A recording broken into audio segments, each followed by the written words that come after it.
series, and I will be next week. Today we have a classic little wine and crime nights. Happens to kind of be a requested video.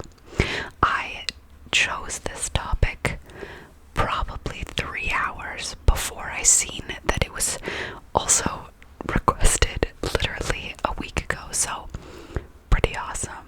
Great minds think alike. So today our story is brought to you by Harold McBoing. Great name, Harold.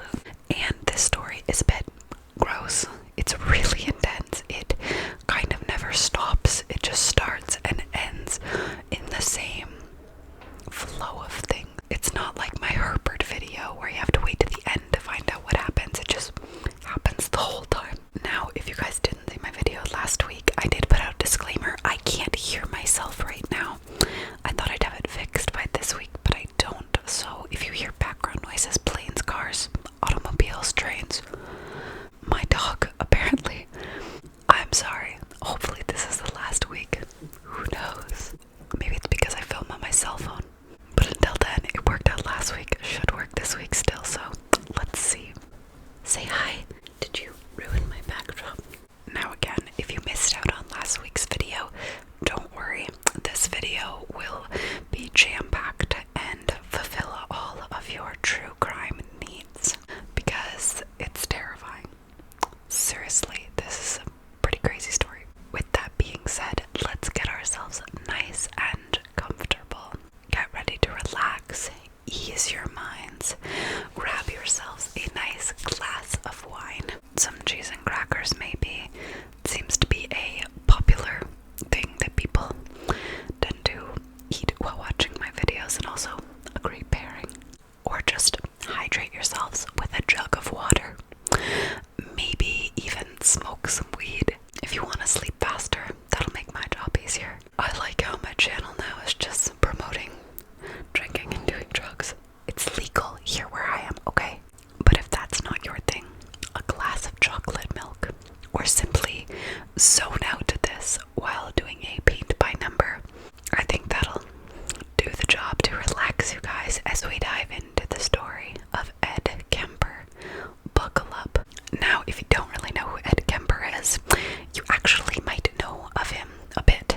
I didn't realize because I watched it so long ago, and apparently my memory is just terrible, but he was actually represented in the TV show Mindhunter. Great show. And when I was researching and watching over the interviews that he actually did with the police and such, the TV show did a bang up job. They really got everything quite good. I also just watched Hamilton for the first time, and I didn't realize that the investigator in Mindhunter is also the king in Hamilton that sings "You'll Be Back." Gave me a good laugh. But Ed Kemper is also represented so much in media and Hollywood. He was the inspiration for so many characters and was also known as the co-ed killer, which is why I represented here. And I'm dressed exactly like how I looked every day when I was at university. Just kidding. Here's a more accurate representation of what I literally did wear when I was in university. This version is a bit more disturbing, so let's go back to the nice, pretty YouTube version that we have, and to everyone that has complimented me so much in the comment section on how pretty I am. Thank you. Every day, I put in this much effort, absolutely. So anyways, I'll get into it. Ignore me. So Edmund Kemper, the third, was born in Burbank, California on December 18th of 1948. He was a giant baby, born weighing 13 pounds, which is actually crazy. And he was a head taller than all of his peers by age 4. And persistently, he always was just this massive human being. Ed was the middle child and only son, born to Clarnell Elizabeth Kemper and Edmund Kemper II. Now his father, the second, was a World War II veteran, whom after the war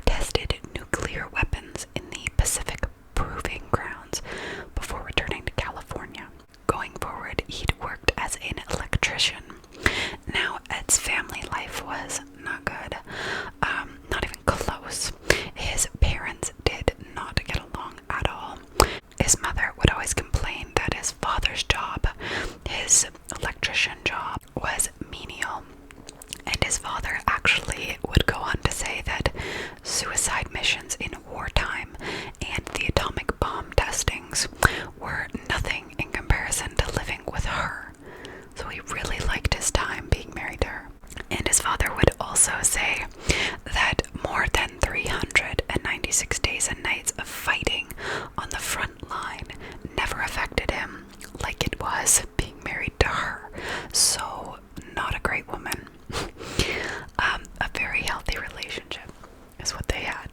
But the saving grace for Ed was that he was very close with his father and looked up to him quite greatly.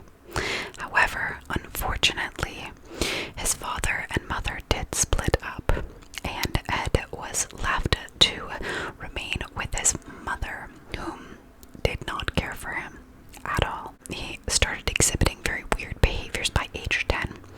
Uncoincidentally, just after the breakup, he'd started off by dismantling his youngest sister's Barbie dolls and taking off the hands and heads, and then progressively moved on to murdering bugs to harming animals.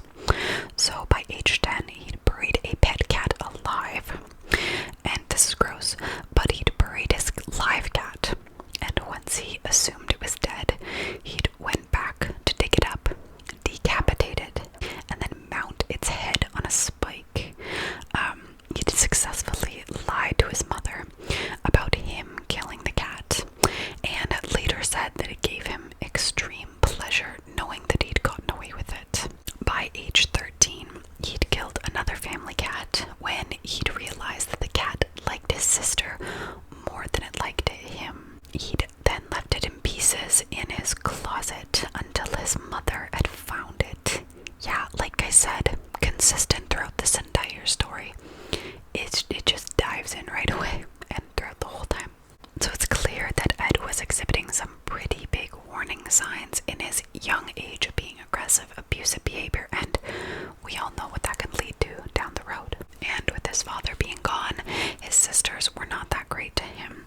His oldest would make fun of him and once teased him, saying that he'd never kiss his sister, his teacher, to which he responded, "If I'd kiss her, I'd have to kill her first." And he did have a weird fascination with his second grade teacher. He would sneak out of his house to go stare at her through the window for hours. He was close-ish to his sisters in a sense that he would make them play games with him, but they were very bizarre. At least he'd play games with his youngest sister. He would play a game called Gas Chamber and another called Electric Chair, where he would have his younger sister tie him up, flip an imaginary switch, and he would tumble over and violently shake, pretending to die. And of course, like I said, his older sister and him, not that close. She'd actually pushed him into the deep end of a pool and tried to drown him, almost did, as well as tried to push him in front of a moving train. So yeah, he'd had a rough go with his parents hating each other when he was quite young, his siblings not taking for him, his father, the only one whom he loved, leaving, and then his mother. So being raised solely by his mother when they lived in Helena, Montana, they had an incredibly dysfunctional relationship. She was a heavy alcoholic who would frequently belittle, humiliate, and abuse him. She often would have him sleep in the basement and would lock him down there for the night. She had a weird fear that he might sexually abuse or physically harm his sisters. No background as to why, she was just paranoid of it. But he never really exhibited those behaviors, so it's odd. She would also, in her words, call him a real weirdo and regularly mock him for his large size. And like I said before, big boy. By the age of 15, we're not there yet, but he was 6'4", just 15-year-old. So she'd lock him up, and she'd also refuse to show him any affection at all, in fear that it would turn him gay. And she would take out her frustrations on him, saying things to him like he reminded her of his father and that no woman would ever love him, which is, she was a real treat. Ed had a theory that his mother had suffered from borderline personality disorder and made comments about this later, saying that she was a sick, angry woman. Sounds like it, honestly. Maybe not the BPD thing, but that she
his grandparents.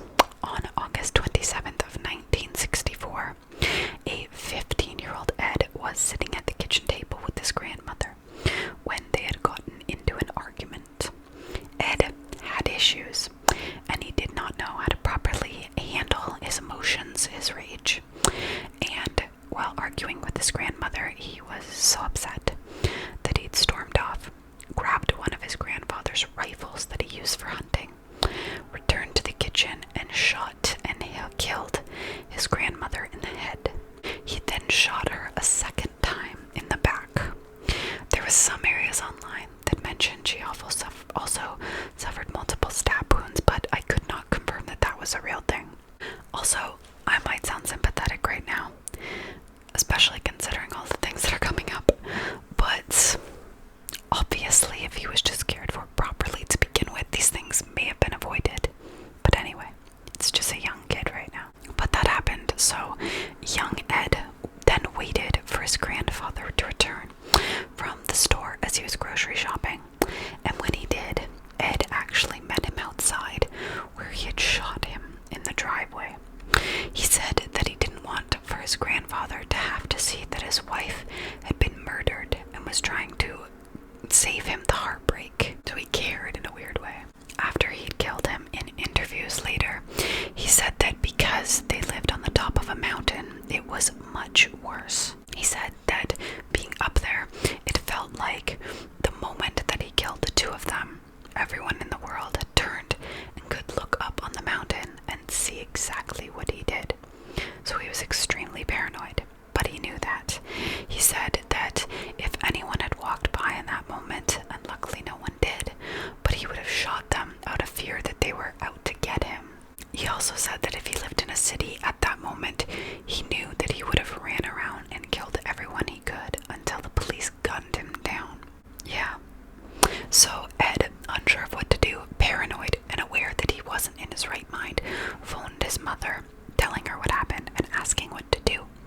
So she said, call the police, and luckily he did. Sure enough, he just waited around to be taken into custody.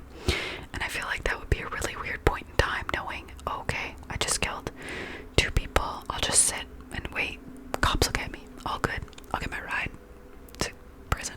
So after he was arrested, he told the police that he just wanted to see what it'd be like to kill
psychiatrists said that he wasn't a typical sociopath, and he actually took great pride in his work, was a hard worker, and he really flourished while he was there. He became a JC, so a member of the United States Junior Chamber, which is a leadership training and civic organization for people between 18 and 40. And he'd even developed new tests and scales on the Minnesota personality invention, specifically an over-hostility rate. So he did some good, helped some people, but these tests and him knowing how they worked had made it so that he was able to understand how they functioned, even allowing him to know how to manipulate the psychiatrists.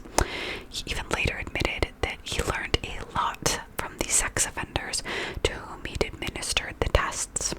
For example, they told him it was best to kill a woman after raping her to avoid leaving witnesses, which, considering he was so young and impressionable, I can see how he learned good things from there and really bad things from there. Definitely not the help that they intended. So, by the psychiatric standpoint, Ed's doing great, learning lots, loved by the team there, who were very encouraging of him. They told him to never speak with his mother again, encouraging him a life away from her.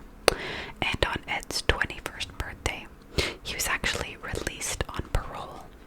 Against the recommendations of the psychiatrist, he was released into the care of his mother. During his time away, she had remarried, divorced again, and moved to Aptos, California, which was a short drive from where she worked as an administrative assistant at the University of California, Santa Cruz. Ed didn't like what the psychiatrists all had to say about his mother. Even though they were fully on his side, they told him to never give Christmas presents, all this stuff, saying things like, she got her pound of flesh out of you, let her go. But he didn't really have a choice, especially once he was released. So while staying with his mother, Ed attended community college in accordance with his parole requirements and had high hopes to becoming a police officer. He was actually rejected, though, due to his size, as he was 6'9" at the time. I didn't know that you couldn't be a tall police officer. Who knew? He maintained good relationships with the Santa Cruz police officers, however, despite their rejection of him. He'd actually became to what he referred to himself as a friendly nuisance, as he would frequent a bar called the Jury Room, which was a big hangout spot for law enforcement officers. He'd worked a series of jobs before getting employed with the State of California Division of Highways. So he was trying. He even went on a date that he claimed was awful because he was such a dork, taking her to a John Wayne movie and Denny's, and said that it was really hard to make conversation when you've been in a mental hospital for 5 years straight after killing your grandparents. It's kind of a date killer, you know. Oh, no pun intended. So he was really trying, but sure enough, his relationship with his mother remained just as toxic, if not worse, and they would have very loud, aggressive arguments that the neighbors would often overhear. And these arguments sometimes were over literally nothing. Ed said that they'd once fought for hours and screamed at each other simply over a discussion of him needing to clean his teeth more. But he described it as vicious. After saving money, he had moved out with a friend in Alameda, California. He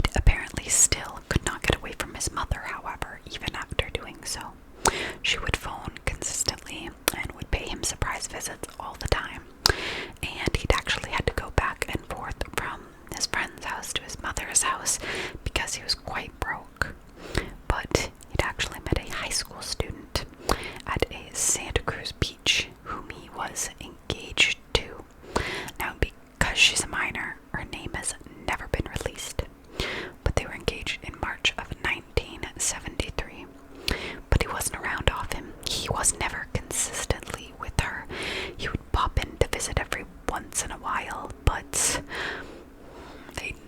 they weren't. There isn't really much to the story of him seeing her that often. So he was really hoping to have a normal life with this girl. He had high hopes. But riding a motorcycle one day, he was hit by a car while driving. He'd very much so injured his arm, and this was while he was working for the highway division, and he'd received a $15,000 settlement when filing suit against the driver. So he'd bought himself a nice 1969 Ford Galaxy with some of his settlement money. When he'd then started driving around, he'd noticed a large number of women hitchhiking and started picking them up for free rides. Now, when he started doing so, he wasn't violent. He'd simply drop them off where they needed to go. But he started storing plastic bags in his car with knives, blankets, and handcuffs available. He'd picked up around 150 hitchhikers before he started feeling sexual, violent urges towards them that he would refer to as his little zapples. But he had a big internal struggle. He wanted to live out what he called his Disneyland values with his fiancée, but he started developing a weird strategy on how to murder the victims, potential victims of the women he was picking up that were hitchhiking. After months of struggling with this internally, fantasizing, Ed went to the university campus where his mother worked and where he'd usually found young women hitchhiking. And it was May 7th, 1972, when he'd picked up two friends looking for a ride. They were named Marianne Pesci and Anita Lucchesa, both 18, accepting a ride from this giant man who looks 40, harmless guy. They were hoping for a ride to Stanford University, and he started off saying to them, "Oh, I think you better make sure the door's really closed," and he's a big guy. He can reach over you, open your door, and close it in one motion. So he would do that as part of his strategy, and then place a chopstick behind the locking mechanism, jamming it in there so that if you got spooked, you couldn't open or unlock the door. After driving for about an hour, he'd reached a secluded wooded area near Alameda, which he was familiar with from working in the highway department. And he was able to get there without the girls even noticing they were going the complete wrong way from where they were intending to go. He'd handcuffed Marianne and forced Anita to climb into the trunk of the car. He then returned to the car where he strangled and stabbed Marianne to death. Apparently, he said later that while handcuffing Marianne, he had brushed the back of his hand against her breast, was instantly embarrassed and said sorry or something like that, and then proceeded to kill her minutes later. It was very weird. And you have this poor girl in the trunk of the car listening to her best friend being killed and not knowing what was coming next for her.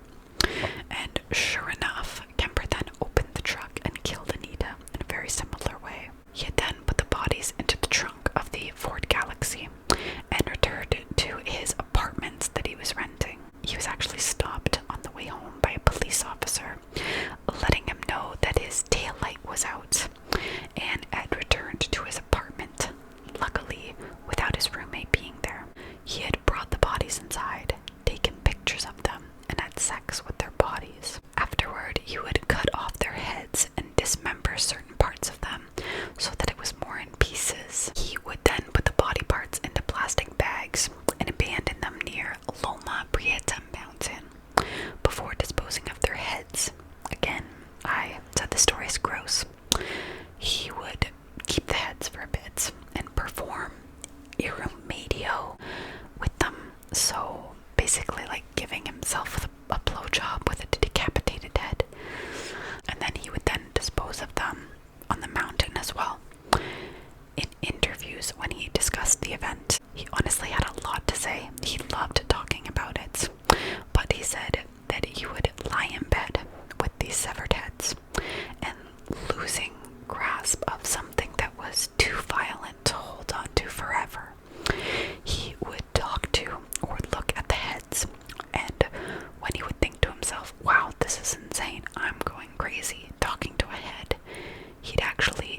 admire his catch, much like a fisherman.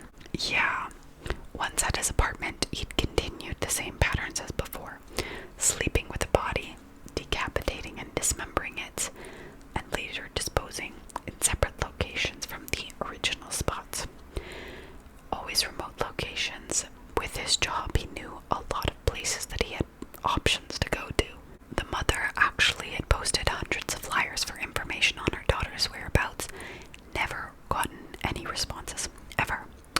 It's incredibly sad, but even if she didn't let him into the car, he still would have harmed or killed her in some way. Now, 3 more co-eds were murdered going forward. Cindy Shaw on January 7th, just after Ed had moved back in with his mother. She was picked up by him by the Parole campus. She was 18 years old and was driven into a wooded area where she was shot with a .22 caliber pistol. He had brought her body to her mother's home and actually kept her body in the closet overnight. He had waited for his mother to leave for work in the morning before sleeping with the body. He then removed the bullets from her corpse and dismembered and decapitated her in his mother's bathroom.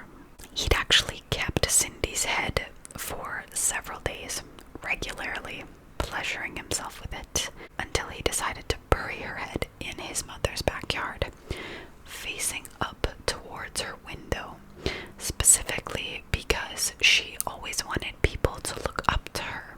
He had then thrown the rest of the remains off of a cliff. This time, however, all except her head and right hand were discovered and pieced together like a jigsaw puzzle. And it was actually determined, and this was only a couple weeks after, that she had been cut apart with a power saw.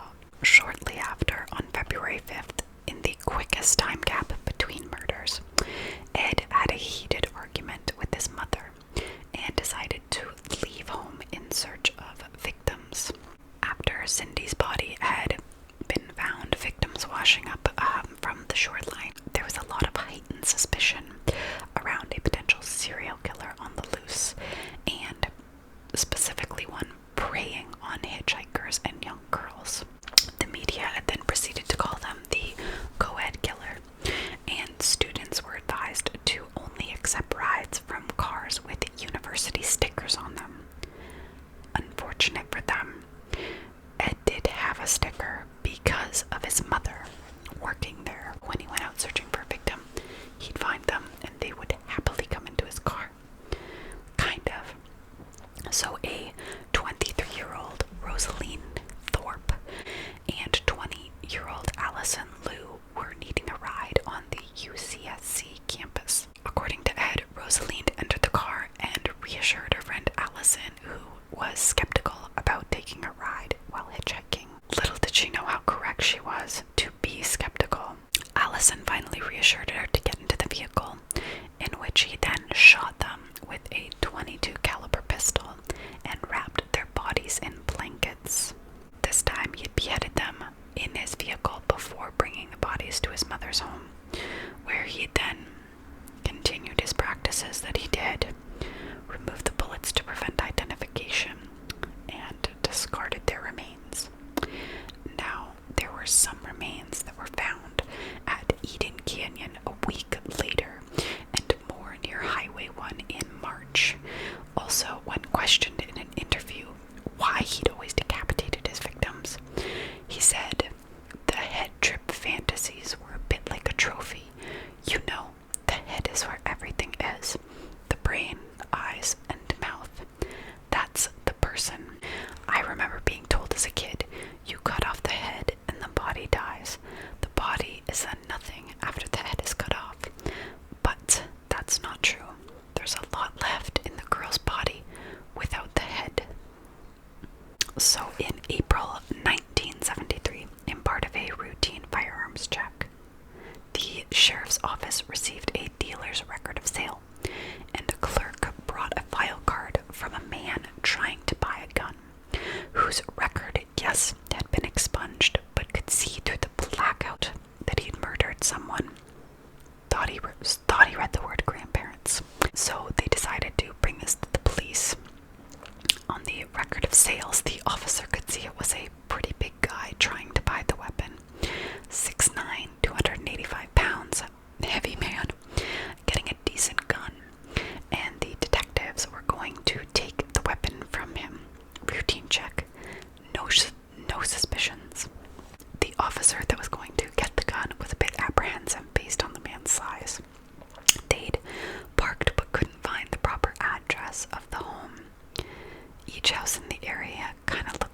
same address.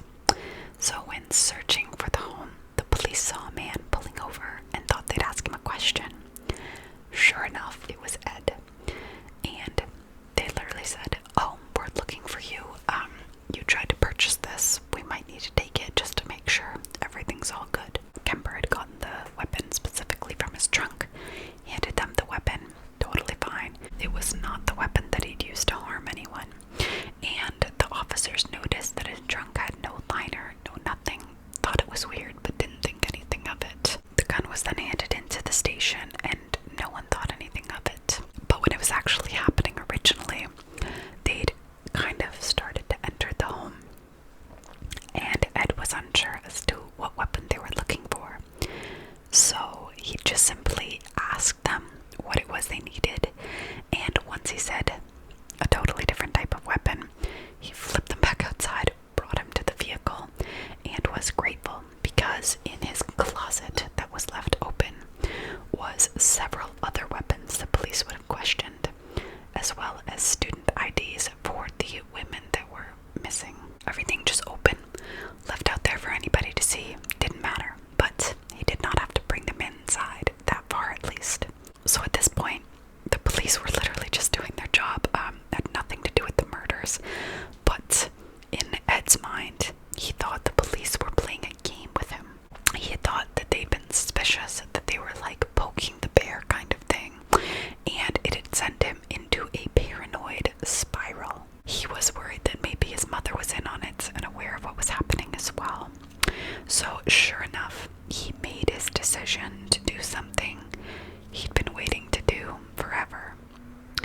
On April 20th in 1973, after coming home from a party, the 52-year-old mother had woke Ed with her arrival. She went to sit on her bed reading a book, as she had thousands of nights before, and noticed Ed entering her room. She said to him, "I suppose you're going to want to sit up all night and talk now." To which he just replied, "Nope, good night."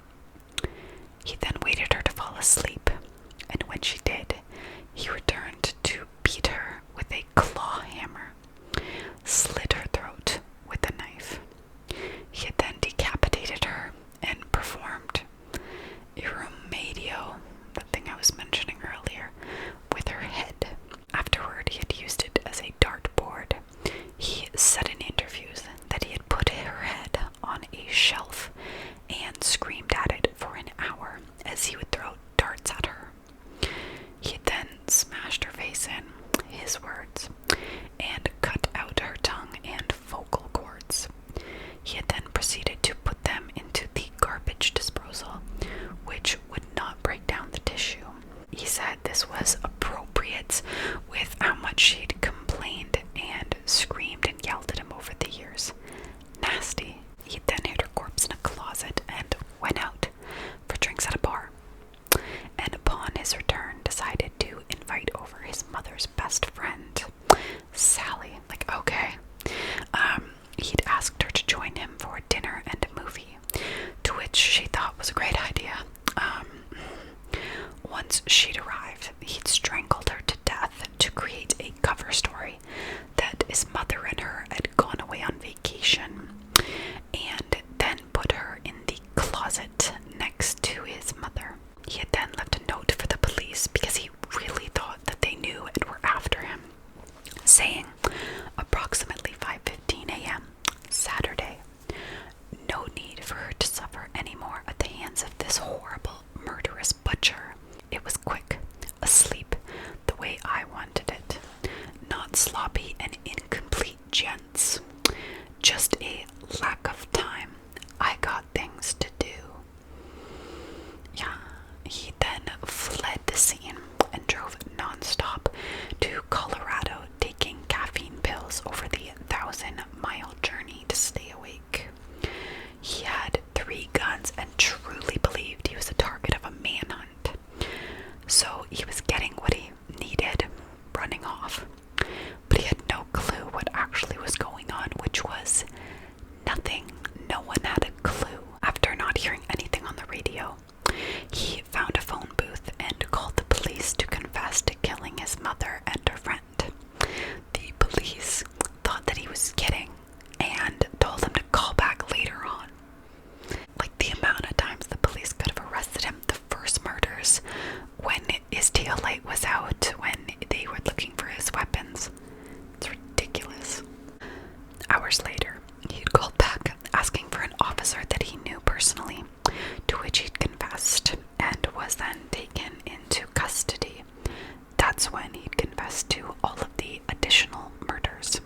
When asked later why he turned himself in, because he really did get away with things, he said the original purpose was gone.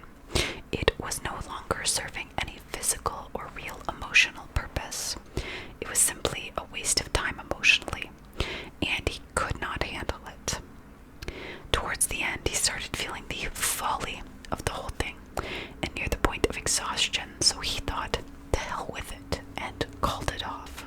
He went into so much detail over the murders. He loved talking about it. He went to each location and actually showed officers where he was, what he did, and could even break down and logically discuss his own mental state so greatly during everything. It's a little creepy. He was charged with 8 counts of first-degree murder on May 7th, and they pled not guilty by reasons of insanity because he confessed to everything and didn't have anything else. Twice he tried to kill himself, and 3 court psychiatrists found him to be legally sane. Apparently, they put him under the truth serum, whatever that's called, and Joel Fort said that he'd engaged in cannibalism based on what he said under that, alleging that he'd sliced flesh from the victim's legs and cooked them into a casserole. Kemper later said that that part was not true, but then became famous for being a cannibal, not for all of the other terrible things he did. For some reason, the cannibalism portion that wasn't even fully proven was heavily fixated on in the media. Not that he chopped people's heads off and whatever. So Kemper enjoyed being labeled as a murderer. And when California used the standard of a defendant to establish a defense on the grounds of insanity, it must be clearly proven that at the time of committing the act, the party accused was laboring under such a defective reason from disease of mind, and not to know the nature of and quality of the act he or she was doing, or if they did even know it. He did know what he was doing, and he did know that it was wrong. So, based on that, and that he confessed that the natures of everything was completely disgusting in his mind, and he showed signs of malice afterthought, disproven the insane, disproved his defense. On November 1st, Kemper has taken the stand, and he testified that he had killed the victims because he wanted them for himself like a possession, and attempted to convince the jury that he was insane based on the reasoning that his actions could only have been committed by someone with an aberrant mind. He said that he had 2 people inhabiting his body, himself, and one that was the killer, that when it took over would kind of feel like he was blacking out. Hello. This isn't, earlier when I did the real Angel in University versus the fake one. This is Angel at 7:30 in the morning editing, and I realized the last 5 minutes of the video, no audio recorded. So I'm here to give you the final facts, to summarize everything, and give you a couple fun facts as well before saying goodbye. So here's babyface 10-year-old Angel. So let's finish this bad boy up for you guys so you can remain sleeping, hopefully. So on November 8th, I can't believe I'm doing this so early in the morning. I have to get this video to you guys today. So, okay.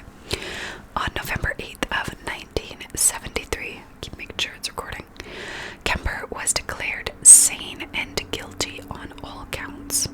He'd asked for the death penalty, requesting death by torture. However, instead he received 7 years to life for each count to be served concurrently, and was sentenced to the California Medical Facility. While imprisoned, Kemper stayed on the same blocks as Herbert Mullen and Charles Manson. He said that he really didn't like Mullen much, and described him as a cold-blood killer, killing for no good reason. He would actually manipulate and very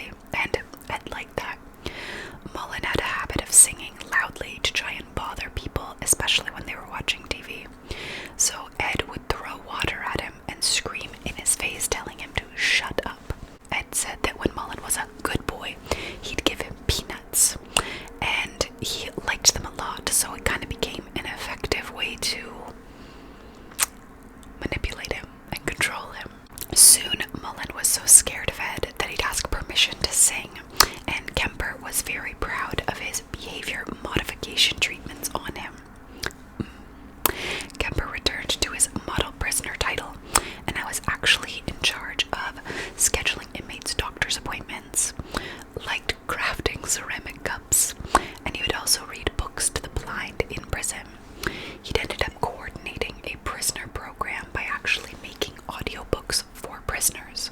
So he'd read and recorded hundreds of books under his name for prisoners who were blind or couldn't read.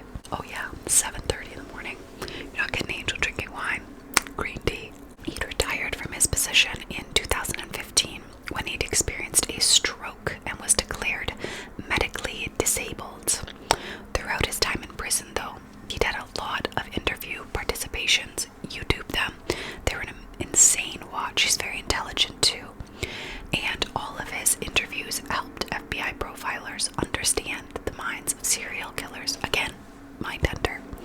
He'd actually said that he'd participated in these interviews to save others like himself from killing. At the end of his documentary, he had said, "There's someone out there that is watching this that hasn't killed yet, but they want to. It rages inside of them, and they struggle with the feeling of if they're sure or not, if they have it under control. Thinking that way isn't a crime. Talk to someone about it. Trust someone enough to sit down while it's still not a crime. Doing it isn't even just a crime, but a horrible, awful thing. And the feeling doesn't know when to quit, nor can it be stopped once it starts." So good for him for insane self-awareness. He was eligible for several paroles, denied all of his hearings, waiving his rights, always saying society is not ready for him in any shape or form, and he can't fault society for that. The prison even later said, "We don't care how much of a model prisoner he is due to the enormity of his crimes." He's waived his rights to another hearing in 2012, denied his parole in 2017, and will be eligible again in 2024. Wow. Also, if you hear a lot of traffic, 7:30 in the morning, it's rush hour. I can't stop it. Now, a couple fun facts for you. He influenced so many characters in pop culture. He was the inspiration for Buffalo Bill in Silence of the Lambs, Patrick Bateman in American Psycho, using the quote of, "When I see a pretty girl, I think two things. One part says,